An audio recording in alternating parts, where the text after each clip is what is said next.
रामदास भाई, माझा आवाज येतोय तुमच्यापर्यंत? मला वाटतं रवींद्र चव्हाण यांना युतीचं भान नाही आहे आणि म्हणून त्यांच्या विरोधामध्ये मी होय रवींद्र चव्हाण यांना युतीचं भान नाही आहे आणि म्हणून त्यांच्या विरोधामध्ये मी आदरणीय मोदी साहेब, आदरणीय शहा साहेब, आपल्याला ऐकायला येतं का? हो रामदास भाई तुम्ही बोला. हॅलो, ऐकू येतंय, तुम्ही बोला. हॅलो, ऐकायला येतं का आपल्याला? हा, तर रवींद्र चव्हाण यांची सार्वजनिक बांधकाम खातं सांभाळण्याची लायकी पण नाही आणि अवकात पण नाही आहे. गेले 14 वर्ष आम्ही हा मुंबई गोवा महामार्गाचा कोकणवासीय वनवास भोगतोय. या रवींद्र चव्हाणने अनेक वायदे केले. मागच्या गणपतीला सांगितलं होतं पुढच्या गणपतीला कुठलीही अडचण कोकणवासींना येणार नाही. आज आपण पाहिलं तर तो रस्ता मुंबई गोवा जैसे थे आहे. अहो 3 वर्षामध्ये समृद्धी महामार्ग होतो. आमच्या कोकणवासियांनी काय पाप केलेत आणि हा पागल झाल्यासारखा बडबडतोय? याचं डोकं ठिकाणावर नाही आहे. हा कानफडीत देण्याच्या गोष्टी करतोय. आता भोंकण्यावाला कुत्ता कधी काढता नाही याची मला जाणीव आहे आणि अशा भोंकणाऱ्या कुत्र्यावरती लक्ष द्यायला आम्हाला वेळ पण नाही. पण याच्या बाबतीमध्ये मी आदरणीय मोदी साहेब, आदरणीय शहा साहेब, राष्ट्रीय स्वयंसंघाचे मोहन भागवतजी यांच्याकडे तक्रार केलेली आहेत, मी लेखी तक्रार केलेली आहेत. आणि हा माणूस पागल झालेला आहे, याला युती तोडायची आहे आणि तशा पद्धतीचं याचं कोकणामध्ये काम चालू आहे. याची तात्काळ हकालपट्टी करावी अशी मागणीच मी याच्या आधी केलेली आहे पत्र पाठवून. रामदासजी, तुम्ही महायुतीमध्ये आहात, एक तुमची युती आहे आणि आता तुम्हाला आगामी निवडणुकांना सुद्धा सामोरं जायचं आहे, पण तरी सुद्धा तुम्ही युतीमधल्याच एका पक्षातल्या महत्त्वाच्या नेत्याबद्दल असं वक्तव्य करताय. इतका संताप, इतका राग का येतोय तुम्हाला रवींद्र चव्हाण यांचा?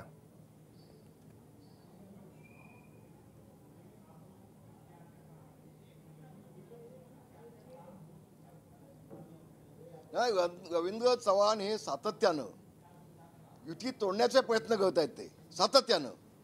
आणि म्हणून मी 15 वर्षाच्या आधीच पत्र पाठवलंय मोदी साहेबांना, शहा साहेबांना. माझी प्रामाणिक इच्छा आहे की आपली युती असावी. आम्ही विश्वास ठेवून तुमच्यासोबत आलोय.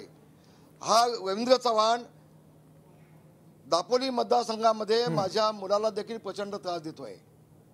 मुंबई गोवा रस्ता जसं आहे तसंच आहे, काही त्यामध्ये बदल नाही आहे, काही बदल नाही आहे.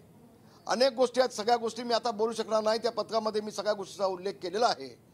पण हा कानपाडीत मागायच्या गोष्टी कोणाला करतो याचं भान त्याला आहे का? आधी याचं भान त्याला आहे का?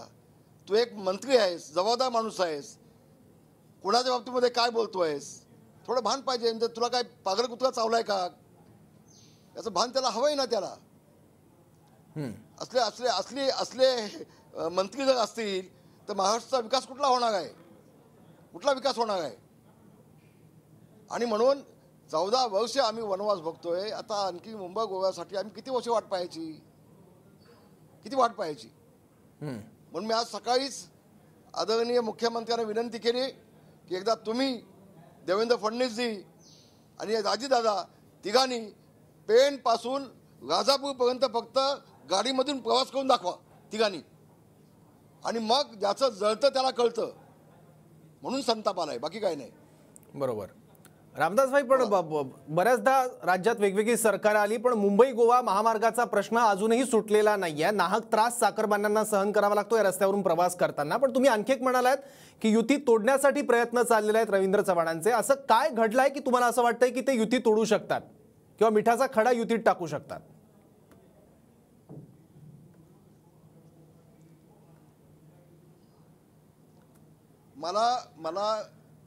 मला सगळ्या गोष्टी आता उघडपणे बोलायच्या नाहीत.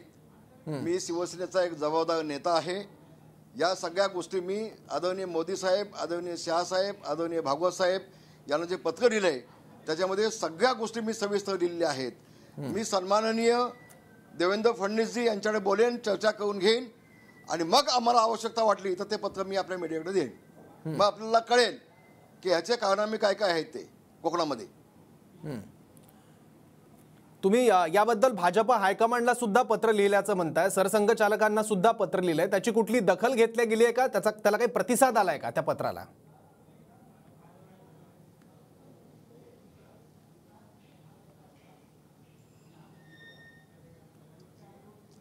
माझं पत्र पाठवून 15 दिवस झाले, अजून त्याचं કોઈ उत्तर मला आलेलं नाही. मी वाट पाहतोय. ठीक आहे. आता त्यांनी तुम्हाला थेट इशारा दिलाय रवींद्र चव्हाणांनी, तोंड सांभाळून बोला अन्यथा तोंड फोडल्याशिवाय राहणार नाही, आणि हिम्मत असेल तर समोरून बोला असं थेट आव्हान दिलंय. त्यांच्याशी तुम्ही कुठली चर्चा करणार आहात का, किंवा त्यांना काही तुम्ही आव्हान करणार आहात का, किंवा बोलणार आहात का?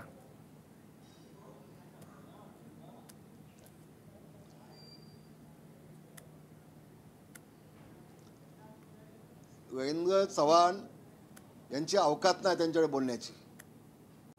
आणि रामदास कदमचं थोबाड फोडायला त्याला 100 जन्म घ्यायला लागतील. त्याला माहिती नाही अजून, त्याला अजून कल्पना नाही. पण तो एक मंत्री आहे आणि मंत्र्यांनी कशी भाषा वापरावी याचं भान त्याला नाही.